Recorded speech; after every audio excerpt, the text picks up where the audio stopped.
¿Cómo activar el sonido de bloqueo en un iPhone 8? Si tienes un iPhone 8 y no suena cuando bloqueas tu teléfono y quieres que suene, en este vídeo te voy a enseñar los pasos que tienes que dar para que actives esa opción. Lo primero que tienes que hacer para activar el sonido de bloqueo es entrar en ajustes.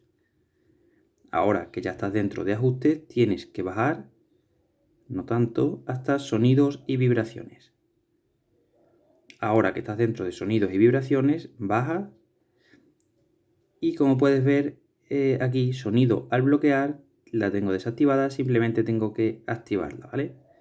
Una vez que la tengas activada y recuerda no tener el teléfono en silencio, ya si bloqueas tu teléfono tendría que sonar. Y así sería. Hasta la próxima.